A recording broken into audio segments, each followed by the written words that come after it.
केवल इस कारण से स्त्रियां बनाती हैं गैर मर्दों से संबंध। हाँ दोस्तों, मनुष्य से, इंसान से, आदमी से क्या गलती हो जाती है जो स्त्रियां गैर मर्द के साथ संबंध बनाती हैं। हाँ दोस्तों, ये बात स्त्री पुरुष दोनों पर निर्भर करती है और ये वीडियो किसी एक के लिए नहीं, स्त्री और पुरुष दोनों के लिए है, दोनों पर लागू होती है। क्या कारण बन जाता है, कौन सी गलतियां बन जाती हैं जिस कारण से स्त्रियां गैर मर्दों से संबंध बनाती हैं और पुरुष पराई स्त्री से संबंध बनाते हैं। हाँ दोस्तों, आज इसी के बाद चर्चा करने वाले हैं, इसी के ऊपर। तो नमस्कार, स्वागत है आपका हमारे गजब ज्ञान यूट्यूब चैनल में। दोस्तों, आज हम बहुत ही खास वीडियो आप लोगों के सामने लेकर के आए हैं और ये वीडियो बहुत ही खास होने वाली है। बड़ी मोटिवेशनल, बड़ी ज्ञानवर्धक चर्चा लेकर के आए हैं। इससे हमें और आपको जीवन में बहुत कुछ सीखने के लिए मिलेगा। दोस्तों, अगर इस कहानी को पूरा सुन लिया, इस वीडियो को आप लोगों ने पूरा देख लिया, तो आशा करता हूँ आपके जीवन में बहुत प्रभाव पड़ेगा। जो चरित्रहीन पुरुष होते हैं, जो चरित्रहीन स्त्रियां होती हैं, उनके ऊपर थोड़ा बहुत प्रभाव जरूर पड़ेगा। और दोस्तों, हमारा यही मकसद है कि हम ऐसी अच्छी अच्छी ज्ञानवर्धक वीडियो आप लोगों के पास भेजते रहें। इसलिए आपसे निवेदन है, कृपया हमारे चैनल को सब्सक्राइब कर लें और हो सके तो अपने परिवार और दोस्तों के साथ शेयर जरूर करें। तो आ जाओ, आप लोगों का समय कीमती बर्बाद ना करते हुए गौर करते हैं ज्ञान चर्चा की तरफ। ज्ञान चर्चा प्रारंभ करने से पहले आप लोगों से एक और निवेदन करूंगा कि आप कृपया वीडियो को पूरा देखें, क्योंकि जब तक आप लोग पूरा नहीं देखोगे तब तक कोई बात समझ में नहीं आएगी। दोस्तों, आज आओ शुरू करते हैं कि क्यों बनाती हैं स्त्रियां पराये मर्दों से संबंध। अगर इंसान ये कार्य करना बंद कर दे तो क्या होगा, आज इसी के ऊपर चर्चा करते हैं। कि किसी गांव में और एक निवेश नाम का लड़का रहा करता था। उसकी पत्नी का नाम था नीलम। नीलम और निवेश की शादी हो चुकी थी।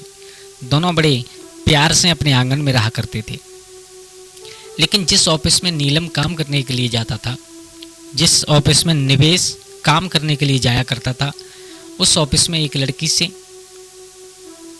बेबुनियादी संबंध हो गए, बगैर मतलब के संबंध हो गए और गलत संबंध हो गए। ऐसे संबंध हो गए, अब आप लोग जानते हो कि जब पति किसी बाहर वाली लड़की से प्यार करने लगेगा तो पत्नी से तो ऑटोमेटिक अपने आप ही प्यार छूट जाएगा, कम हो जाएगा। तो एक दिन की बात कि एक दिन निवेश अपने बेडरूम में लेटा हुआ था, सोया हुआ था।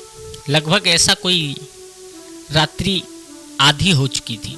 तो आधी रात्रि के समय जब भरपूर नींद में था तो एकदम निवेश के फ़ोन का वाइब्रेट होने लगा। निवेश का मोबाइल वाइब्रेशन मोड पर था तो वो थर थर काँपने लगा है। निवेश की एकदम नींद खुली, देखा कि उसकी स्क्रीन जल चुकी है, उसकी स्क्रीन प्रकाश दे रही है, खुल चुका है मोबाइल। तो क्या देखा कि उसमें जो ऑफिस में लड़की से जो प्यार हो गया था, यानी जो बेबुनियादी संबंध थे, उस लड़की का फ़ोन है। निवेश को एकदम पसीना आ गया, बोले इस समय आधी रात्रि के समय और इसको मेरी क्या ज़रूरत पड़ गई।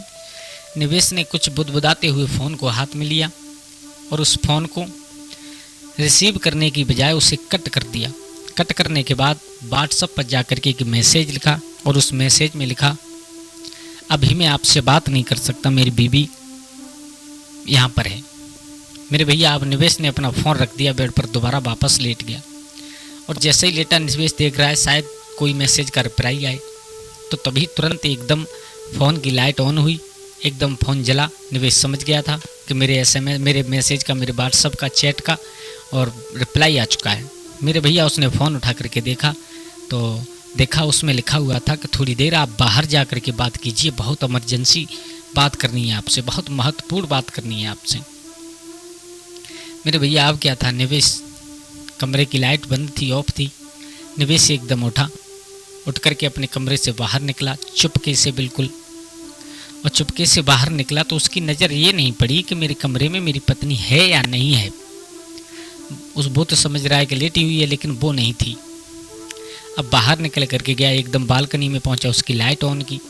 लाइट ऑन करने के बाद फ़ोन लगाना चाहता है, तब तक उसे ध्यान आया ऐसा तो नहीं कि मेरी पत्नी जग गई हो, मेरे पीछे पीछे आ रही हो। तो तुरंत लौट करके कमरे में झांका। तो कमरे में झांकने के बाद क्या देखा उसने कि बेड बिल्कुल खाली पड़ा है, उस पर उसकी पत्नी नहीं, उस पर वो नीलम नहीं है। मेरे भैया अब क्या था, निवेश से एकदम पसीना पसीना हो गया। बोले भगवान आज पकड़े गए। जब पसीना पसीना हुआ उसने देखा चारों तरफ पैसा तो नहीं, कहीं छुपकर मुझे देख रही हो। एकदम अब फ़ोन करना तो भूल गया। उस लड़की का जो ऑफिस वाली लड़की था उसका दोबारा फ़ोन आने लगा, लेकिन निवेश ने न कट किया न उठाया, कुछ नहीं किया, केवल वाइब्रेट कर रहा है फ़ोन। अब उससे उठाने की फुर्सत कहाँ है। अब उसने देखा तो चारों तरफ देखा, पत्नी नहीं दिखाई दी। उसने विचार किया हो सकता है रसोई की तरफ चली गई हो। जब रसोई में जा कर के देखा फिर भी नहीं, वहाँ की भी लाइट ऑफ है। तो सोचा बाथरूम की तरफ देखूं, बाथरूम में जा कर के देखा उधर भी नहीं है। कहने का मतलब पूरे घर में कहीं पर पत्नी दिखाई नहीं दी। अब निवेश बात करना या SMS का जवाब देना बिल्कुल भूल गया। विचार किया हो सकता है माँ के पास चली गई हूँ। और जब माँ के पास जा कर के देखा तो माँ अकेली कमरे में लेटी हुई है, माँ के पास भी कोई नहीं है। अब निवेश को वो बात याद आई जो माँ ने 2 दिन पहले बताई थी। माँ ने कहा था बेटा निवेश तुम ऑफिस चले जाते हो, लेकिन तुम्हारी पत्नी घंटों कमरे में बंद होकर के पता नहीं क्या करती है। उसका फ़ोन अगर मैं लगाऊं तो उसका फ़ोन वेटिंग में चलता है हर समय, पता नहीं क्या हो रहा है। अब जो माँ ने बात बताई थी उसके ऊपर निवेश को पूरी शंका हो गई। उसने एकदम दिमाग में विचार आया, बोले छत की तरफ देखूं। और जैसे ही सीढ़ियों से निवेश ऊपर चढ़ता हुआ जा रहा है तो ऊपर कुछ बात करने की आवाज़ सुनाई दी। निवेश ने समझ लिया, बोले यहाँ पर कोई है, लेकिन है कौन। जब थोड़ा सा और ऊपर गया तो देखा पत्नी बैठी है और बैठी हुई फ़ोन पर बात कर रही है। निवेश चुपचाप वहीं पर जीना पर बैठ गया, सीढ़ियों पर बैठ गया। बैठ करके पत्नी की बातों को सुनने लगा। तो जिस समय निवेश सुन रहा था उस समय पत्नी ने कहा, जिससे भी बात कर रही थी पता नहीं कौन था, उससे कहा पता नहीं क्या हो गया हमारी ज़िंदगी को। हमारी ज़िंदगी बहुत अच्छी व्यतीत होती थी, बहुत अच्छी कट रही थी, लेकिन एक दिन मैंने अपने निवेश का फ़ोन देखा। उस फ़ोन में पता नहीं किस लड़की के कुछ गंदे गंदे मैसेज देखे, गंदी गंदी तस्वीरें देखी। और मेरे पति को मुझसे बात करने का टाइम तक नहीं है, मेरे पति को मेरी बात सुनने तक का टाइम नहीं है। अब मैं बताओ अपने दिल की बात कहें तो कहें किससे। अगर तुम मेरी ज़िंदगी में नहीं आते तो मैं अपने दिल की बात किसे बताती। निवेश चुपचाप सुन रहा है और वो लड़की फ़ोन पर किसी को बता रही है, जब से तुम मेरी ज़िंदगी में आए हो मेरी ज़िंदगी बदल गई है। अगर तुम नहीं आती तो मैं अपने दिल की बात किससे बताती। मेरे भैया ऐसा बोलती रही। अब तो निवेश के पैरों के तले ज़मीन खिसकने लगी। निवेश धीरे धीरे उतर करके सीढ़ियों से बेड पलंग पर आया, पलंग पर लेट गया। जो सोफा उसे बहुत सुंदर नींद देता था आज वो कांटों की तरह चुभ रहा है। दिल में केवल एक ही बात सोच रहा है, करें तो करें क्या, लेकिन कह भी कुछ नहीं सकता है। क्योंकि गलती उसकी पहले है। ये गलती उसकी पहले है तो पत्नी को जब रोक सकता है जब खुद सही रास्ते पर चले। मेरे भैया अब निवेश बार बार यही सोचता है, करें तो करें क्या। तब तक थोड़ी बहुत देर में पत्नी बात करने के बाद में नीचे आई। निवेश ने सोने का बहाना बनाया लेकिन सोया नहीं। पत्नी आकर के चुपचाप लेट गई। सुबह हुआ, सुबह दोनों जागे। अब एक दूसरे से कुछ कहना चाहते हैं लेकिन ये नहीं समझ में आ रहा है कहें तो कहें कैसे। क्योंकि पत्नी को भी मालूम पड़ गया था कि निवेश ने मेरी सारी बातें सुन ली हैं और उधर उनको भी मालूम पड़ गया था कि मेरी पत्नी किसी से लगी हुई है। मेरे भैया अब एक दूसरे से कहना चाहते हैं लेकिन कहा ये समझ में नहीं आ रहा कहें कैसे। एकदम पत्नी ने कहा, बोले तुमने रात कुछ सुना था हमसे। बोले हाँ सुना था। उसके लिए हमें क्षमा कर दो, आज के बाद हम कभी भी बात नहीं करेंगे। निवेश ने कहा, जो तुम क्षमा मांगना चाहती हो गलती हमारी है, हमें पहले सुधरना चाहिए, उसके बाद हमें तुमसे कहने का हक है। दोस्तों ये बात हकीकत है। अगर हम चाहते हैं कि हमारी पत्नी सही रास्ते पर चले, हमारी पत्नी शुद्ध विचारों वाली हो, तो उसके लिए पहले हमें सुधरना होगा। केवल यही एक कारण होता है जो स्त्रियां पराये मर्दों से संबंध बनाती हैं। क्यों? क्योंकि उनके पति ही कुछ ऐसे हुआ करते हैं।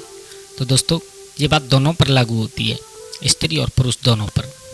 अगर पत्नी की तरफ से पति खुश नहीं है तो पति गैर स्त्रियों से संबंध बनाएगा। अगर पति की तरफ से पत्नी खुश नहीं है तो पत्नी गैर मर्दों के साथ संबंध जरूर बनाएगी दोस्तों। लेकिन हाँ, सब स्त्रियां ऐसी नहीं होती, मैं सबसे नहीं कह रहा हूँ। कुछ चरित्रहीन हुआ करती हैं, वो चाहे आप कितने भी सुधर करके चलो उन्हें करना है तो करना है, उनके लिए नहीं, लेकिन कुछ होती हैं ऐसी। इसलिए दोस्तों हमेशा हमें अपने सद्मार्ग की ओर ही चलना चाहिए, अपने परिवार को देखते हुए। तो आशा करता हूँ आप लोगों की बात समझ में आई होगी। अगर समझ में आई हो तो प्लीज़ कमेंट में ज़रूर बताएं और हमारे गजब ज्ञान यूट्यूब चैनल को सब्सक्राइब करें। दोस्तों आज के लिए बस इतना ही। कल फिर मिलते हैं किसी एक नई कहानी, एक नई चर्चा के साथ। तब तक के लिए सभी लोग आनंदित रहें, खुश रहें। जय श्री राधे, जय श्री राम।